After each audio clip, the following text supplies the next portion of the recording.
Είμαστε παλιές γνώριμες.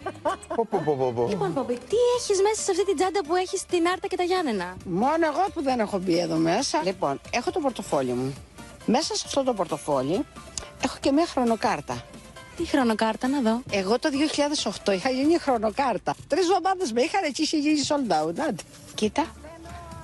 Πόπι, πάθος, ομορφιά, πόθος, ήλιος. Είναι οι λέξεις που σε χαρακτηρίζουν. Ναι. Αυτά τα 2 φίλτρα. Τι είναι Τα αυτά? οποία τα φίλτρα αυτά είναι του τσαγιού. Μόνο αυτά χρησιμοποιώ. Όποιος κατάλαβε, κατάλαβε. Δεν είμαι ιδιώσε, Είναι υποπάρα. έχω και φωνή, Τι έχω? έχω και κομμάρα. Δεν είμαι Μπίγιονσε. Δεν ξέρεις τα λόγια. Εγώ ξέρετε σακουλάκια του Αγιού. Που τα βάζεις κάτω για τους μαύρους κύκλους κάτω από τα μάτια, το ξέρετε Που αυτό. πίνεις και για τσαγάκι. Ξέρεις τι έγινε τώρα, θα σας Έχει πω εγώ. τι? Έχει ακούσει τα εξαμάξει η γυναίκα, ότι βάζει πολλά φίλτρα και τέτοια. Και σου λέει, να, με βλέπετε πως είμαι.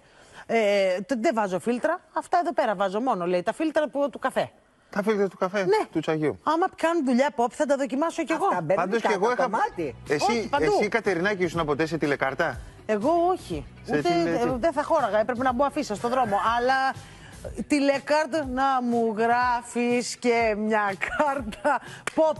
Πόπι, τηλεκάρτα.